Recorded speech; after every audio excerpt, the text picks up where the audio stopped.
دیکھتے ہیں اپنی اولاد کی بہترین تربیت کی فکر کرو، اپنی اولاد کی بہترین تربیت کی فکر کرو، سہولتوں کی نہیں۔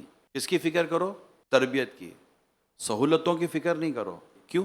پرندے اپنے بچوں کو پرواز کرنا سکھاتے ہیں، گھونسلے بنا کر نہیں دیتے۔ پرندے اپنے بچوں کو پرواز کرنا سکھاتے، اڑنا سکھاتے ہیں، انہیں گھونسلے بنا کر نہیں دیتے۔ اب یہ عبارت جو میں نے آپ کے سامنے پڑھی ہے، میں اب اس کے پریکٹیکل بتاتا ہوں امیر سنت کیسے کرتے ہیں۔ یہی فیضان مدینہ میں اوپر ایک بات لکھنی تھی، ایک پرچی تیار کرنی، سمجھے ایک پیغام تیار کرنا تھا۔ میں نے کہا حضور آپ یہ پیغام آپ ماشاءاللہ آپ لکھ سکتے ہیں، بڑا نپات الانداز ہے آپ کا، آپ ذرا لکھ کر دیں تو میں انشاءاللہ اسلام بھائی کو سینڈ کر دیتا ہوں۔ پاپا نے فرمایا تم لکھ دو پھر میں پڑھوں گا۔ اچھا میں نے لکھ کر دیا تو امیر سنت نے اس میں یہ کاٹا وہ سیدھا کیا، یہ کاٹا وہ سیدھا کیا، یہ کیا، پھر کہا کہ اب یہ ہوا، پھر میں نے لکھ کر دیا تو پھر یہ کیا، میں نہیں یہ ہوا۔ میں نتیجہ یہ نکالنے میں کامیاب ہوا کہ امیر سنت اگر مجھے لکھ کر دیتے تھے تو مجھے کبھی لکھنا نہ آتا۔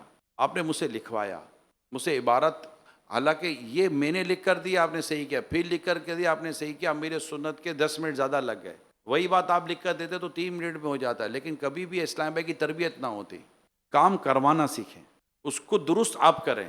ان کو اگر کام کرنے نہیں آیا، بیٹھ کر جب اولاد کو پیسے دے دیے جائیں نا تو پیسے اڑاتی ہے وہ، اس کو پتہ ہی نہیں ہے کہ کتنی محنت کی گئی۔ لیکن چونکہ ہم علاقے میں دینی کام کروا رہے ہیں، صوبائی نگران، ڈسٹرکٹ نگران، رکن شورا، جب تک کہ آپ اس کام کو کریں، یہ بہت پینفل کام ہے۔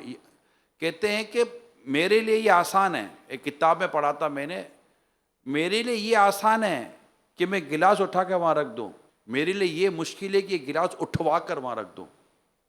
گلاس اٹھوا کر رکھنا اور گلاس اٹھا کر رکھنے دونوں میں فرق ہے۔ اٹھا کر رکھنا آسان ہے، اٹھوا کر رکھوانا مشکل ہے۔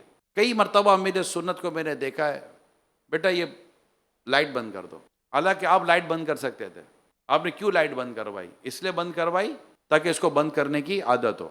کام ہم دیکھیں ہمارے بزرگوں نے، ہمارے اسلاف نے، ہمارے اکابرین نے کام کیا کیسے ہے۔ یہ جو میں نے عرض کیا ہے نا، اس کو مینجمنٹ کے اصولوں کے ساتھ سمجھیے گا اور افراد بنانے کے اصولوں کے ساتھ سمجھیے۔ افراد بنانا، افراد کی تربیت کرنا، اس کے پیچھے بہت اسٹرگل ہے، بہت ایک بڑی، یعنی سب سے بڑا کام ہی افراد تیار کرنا ہوتا ہے، اہل تیار کرنا ہوتا ہے، ان میں صلاحیتیں اٹھانا ہوتا ہے اور اس کے پیچھے بہت کام کرنا پڑتا ہے۔